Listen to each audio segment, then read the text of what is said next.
साथियों नमस्कार। जैसे कि 31 जुलाई को हरियाणा के नूंह में बजरंग दल और विश्व हिंदू परिषद के द्वारा ब्रिजमंडल शोभा यात्रा निकाली जाती है। यह यात्रा पिछले 3 सालों से लगातार होते हुए आ रही है और बड़े शांतिपूर्ण तरीके से होते हुए आ रही है। इस साल न जाने कुछ उपद्रवियों द्वारा कहें या कुछ असामाजिक तत्व कहें या जो समाज में हिंसा फैलाते हैं ऐसे तत्व कहें, इन तमाम चीज़ों के द्वारा या इसको कम्युनल राइट्स कहें या उपद्रवियों द्वारा जानबूझकर साजिशन तरीके से आम जनता को, भक्तों को हिंसा की आग में झोंक दिया। न जाने कितनी दुकानों को वहाँ पे जलाया गया, कितनी गाड़ियाँ जलाई गई। 6 लोग मौत के मुंह में जा चुके हैं अभी तक और तमाम उपद्रव वहाँ पे रोडों पे मचाया जाता है। पुलिस थाना जलाया जाता है। एसएचओ की 2 गाड़ियाँ तोड़ फोड़ कर दी जाती है। बस पुलिस स्टेशन के अंदर डालने की कोशिश की जाती है।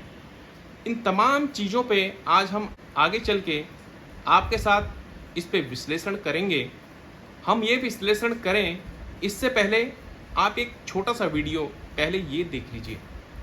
जय गौ माता, जय श्री राम। मैं आपका भाई मोनू मानेसर, बजरंग दल प्रांत गोरक्षा प्रमुख, बजरंग दल हरियाणा से सभी भाइयों को बड़ी खुशी के साथ बताया जा रहा है 31/7/2023 दिन सोमवार को मेवात ब्रजमंडल यात्रा है। सभी भाई बढ़ चढ़कर हिस्सा ले और बढ़ चढ़कर मेवात के सभी मंदिरों में जाएं। तो ज्यादा से ज्यादा संख्या में सभी भाई जाएं।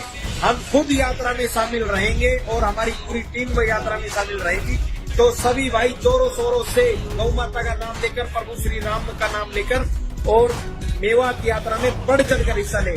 जय गौ माता, जय श्री राम, जय सभी भाइयों की जय हो, जय हो, जय हो। वीडियो देखने से आपको लगा होगा इसमें क्या गलत है, ये तो काफी अच्छे है और मुझे भी लगा इसमें कोई दिक्कत है नहीं। मोनू मानेश्वर या मोहित यादव, जिसके आपने गुड़गांव में पोस्टर भी देखे होंगे, जब मैंने भी पहली बार ये देखा था तो हमें लगा इसमें कोई दिक्कत नहीं है। ये तो सिंपल शोभा यात्रा निकालने की बात कर रहे हैं कि हम सारे लोग वहाँ पे पहुँचें और अच्छे तरीके से सारे मंदिरों से होके अपनी शोभा यात्रा ले चलें और ठीक है। लेकिन अब मैं आपको एक दूसरा वीडियो दिखाऊंगा।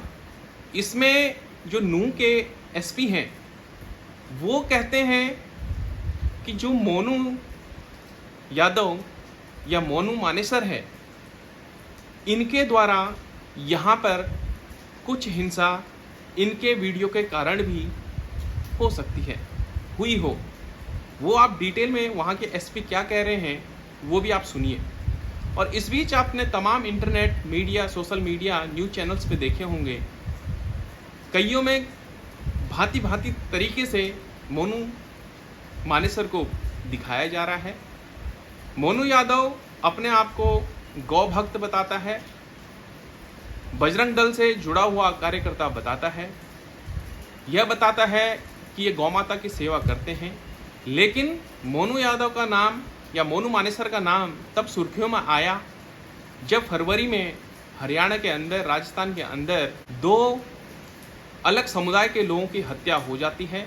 तो उस केस में ये नामजद हैं।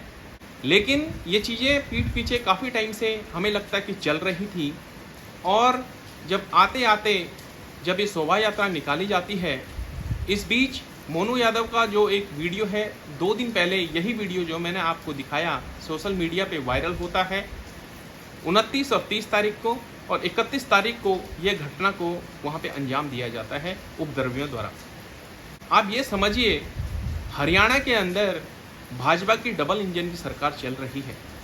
अगर इस तरीके की घटनाएं जहाँ पे डबल इंजन की सरकार हो, चाहे वो हरियाणा हो, चाहे वो मणिपुर हो, इतने तमाम आपका जो सरकार है उसके बाद भी ऐसी घटनाएं होती हैं और आम जन जब सुरक्षित नहीं है तो आप सुरक्षित किस तरीके से महसूस करोगे? डबल इंजन के बाद आप ट्रिपल इंजन भी लगाओगे, कितने इंजन लगाओगे? हरियाणा के मुख्यमंत्री खट्टर साहब क्या बोलते हैं कि हम हर व्यक्ति को सुरक्षा नहीं दे सकते हैं। अगर आप हर व्यक्ति को सुरक्षा नहीं दे सकते हैं, आपको अपने पद पर बिल्कुल भी एक क्षण भी बने रहने की आवश्यकता नहीं है। आप तुरंत रिजाइन कर दीजिए और राष्ट्रपति या गवर्नर के पास अपना इस्तीफा सौंपिए और साफ साफ बोलिए मेरी बस की हरियाणा स्टेट चलाना नहीं है, कोई और इसको संभालेगा और कोई और चला लेगा। लेकिन आप इन चीज़ों को देखिए, और इस बार हद तब हो जाती है जब भाजपा सरकार में मंत्री राव इंद्रजीत सिंह जो गुड़गांव से सांसद हैं, वह ये चीज़ बोलते हैं कि जो ये शोभा यात्रा निकाली जा रही थी, इन लोगों के पास डंडे तलवार कहाँ से आए, हथियार कहाँ से आए, चाहे वो एक पक्ष के लोग हों चाहे दूसरे पक्ष के लोग हों। चीज़ें तो यहाँ तक दिखाई जा रही हैं कि वहाँ पर लोग गन के साथ में फायरिंग कर रहे हैं, पथराव हो रहा है। तो ये कोई तुरंत घटना नहीं बोल सकते इसको कि ये इमीडिएट हो गया हो, ये पूर्ण सुनियोजित लगती है। और इसमें जो भक्त हैं, चाहे वो एक पक्ष के हों या दूसरे समुदाय के हों, दोनों को नुकसान हुआ है और इस तरीके से जनता मौत के मुंह में झोंका जाता है। आप लोग संभल के रहिए, कहीं ये घटनाएं आते आते आपके हर किसी के दरवाजे तक ना पहुंच जाए, क्योंकि अब 2024 भी बहुत पास है और इलेक्शन भी आने वाले हैं। जैसे जैसे चुनाव पास होंगे आपको इस तरह की घटनाएं और ज़्यादा दिखती जाएंगी। गुड़गांव या यूँ कहें नूंह या मेवात का जो क्षेत्र है, यह दिल्ली एनसीआर से मात्र 75 से 80 किलोमीटर की दूर पर है। दिल्ली भारत की राजधानी, और राजधानी के बिल्कुल सटे हुए क्षेत्रों में इस तरीके की घटनाएं हो रही हैं। आपको मैंने पहले भी बताया था, मणिपुर दिल्ली से 2,500-3 हज़ार किलोमीटर की दूरी पर है। मणिपुर में 2.5-3 महीने से हिंसा जली हुई है, उसकी सुध नहीं ली। और गुड़गांव में एक दिन हुई तो पूरा मीडिया का जंजाल, टीवी के अंदर पहले तो ये 1-2 घंटे करते थे, अब तो पूरे दिन जहर घोलने पर लग गए हैं। मीडिया का मेन स्ट्रीम जो मीडिया है उसका सिर्फ यही काम बच गया कि आपके दिमाग के अंदर, आपके घरों तक जहर पहुंचाया जाए, जहर घोला जाए और समुदाय के बीच में आपस में इनको कैसा लड़ाया जाए, किस तरीके से जहर घोला जाए, सिर्फ ये काम कर रहे हैं। लेकिन आप लोग बहुत सतर्क रहिए, बहुत चालाकी से ये लोग किस तरीके से आपके बच्चों को, आपके रिश्तेदारों को और आपको ऐसे आग में झोंकने का प्रयास करते हैं। आप इनके चक्रों में बिल्कुल भी ना फंसें। कुछ गुंडे इस तरीके से आम साधारण लोगों को इस तरीके की आग में झोंकने का प्रयास करते हैं और खुद तो ये लोग साइड हो जाते हैं और आम जन जेल की सलाखों के पीछे हवा खाती है।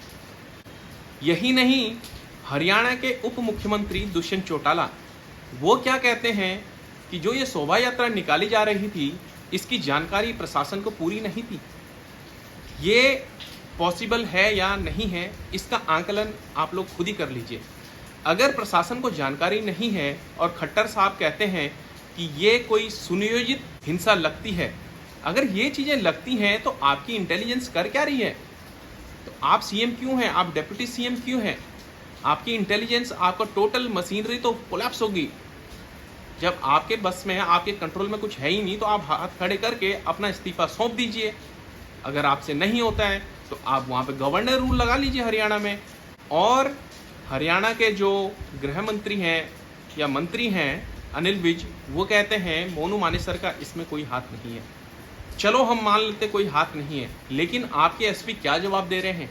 नूंह के जो एसपी हैं उनको आप खुद चुन लीजिए। मानेसर का इससे कोई ताल्लुक नहीं है। ये तो विश्व हिंदू परिषद की, बजरंग दल की जो कलश यात्रा हर साल निकलती है और बहुत सौहार्दपूर्ण माहौल में वो यात्रा निकल रही थी। सर, आप बता रहे हैं उनका नाम जो भरतपुर एरिया के अंदर जुनैद और नासिर हत्याकांड हुआ था, उस हत्याकांड में उनका नाम आया था। राजस्थान पुलिस उससे रिलेटेड जांच कर रही है, उनके अधिकारी हर पहलू से जांच कर रहे हैं। उन्होंने बहुत सारे आरोपी उस मामले में अरेस्ट भी किए हैं और उनकी अभी भी जांच कंटिन्यूअस है। उनके रोल, उसकी क्या डिटेल्स हैं, उसके बारे में तो आपको भरतपुर पुलिस के अधिकारियों से पता चलेगी।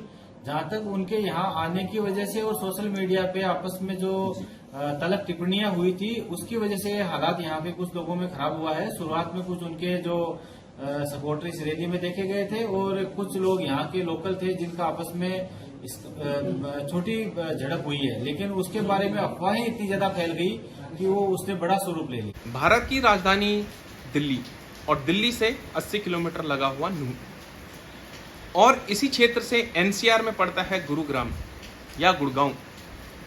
गुड़गांव दोस्तों, इसमें देश विदेश की नामी कंपनियां यहाँ पे अपने ऑफिसेस चलाती हैं। कईयों के कॉर्पोरेट ऑफिस हैं, कईयों के हेड ऑफिस हैं। न जाने हमारे भारत के, हमें लगता है हर शहर के लोग यहाँ पे जॉब करते होंगे लगभग, और कोई ऐसा नहीं होगा कि जो गुड़गांव या गुरुग्राम को नहीं जानता होगा। गुरुग्राम के अंदर लगभग, चाहे वो स्टार्टअप हो, एमएनसी हो, चाहे देश की कंपनियां हो, टोटल मिला के अगर कंपनी हम आईटी सेक्टर हो, मैन्युफैक्चरिंग हो, डिज़ाइनिंग हो, किसी भी क्षेत्र की करीब 30,000 कंपनियां यहाँ पर हैं। और 30,000 कंपनियों में आप खुद अंदाज़ा लगा दीजिए कितने लोगों को रोज़गार मिलता होगा। और यहाँ पे लगभग 4 लाख एम्प्लॉय ऐसे हैं जो इनकम टैक्स पे करते हैं। और टोटल मिला के साल का लगभग, पिछले साल का जो था 40,000 करोड़ यहाँ टैक्स गया, और आईटी सेक्टर का लगभग 10,000 करोड़। अगर इतना बिजनेस गुड़गांव हरियाणा से मिलता है और वहाँ के लोग अपने आप को खुद सेफ महसूस नहीं करते हैं, तो किस तरीके से हम अपने घर में या अपने क्षेत्र में, अपने शहर में विदेशी कंपनियों का एक safe environment, safe working environment, safe working culture provide कर रहे हैं? क्या आपको लगता है आपके यहाँ पे कंपनियाँ टिक पाएंगी? क्या कोई निवेश करना आ पाएगा? तो इस तरीके का वातावरण अगर गुड़गांव या उससे लगे क्षेत्रों में बनता है तो किस तरीके के सवाल उठेंगे, ये आप खुद समझ सकते हो। गुड़गांव के अंदर भी आज सुनने को मिला कि कुछ मॉल भी क्लोज कर दिए गए, कई दुकानें बंद रहीं और कई घटनाएं घटित हुई, कई लोग छोड़ के जा रहे हैं। इन सब के पीछे कारण क्या है, इसको भी जानना बहुत ज़रूरी है। लेकिन जब भी हिंसा होती है, दोनों पक्षों का नुकसान होता है। कुछ ही इसमें उपद्रवी लोग होते हैं और इनके चक्कर में सभी लोगों का नुकसान होता है। और इस तरीके की घटनाएं ना घटे, सरकारों को कड़े से कड़े कदम लेने चाहिए। और एक बहुत महत्वपूर्ण बात मैं आपको बताता हूँ, जब ये लोग डबल इंजन की सरकार कहते हैं और G20 समिट इंडिया के अंदर होता है, चाहे वो ऋषिकेश हो, चाहे नरेंद्र नगर हो, दिल्ली हो, गुड़गांव हो, जयपुर हो, गोवा हो, आपने तमाम शहरों में सुना होगा G20 समिट।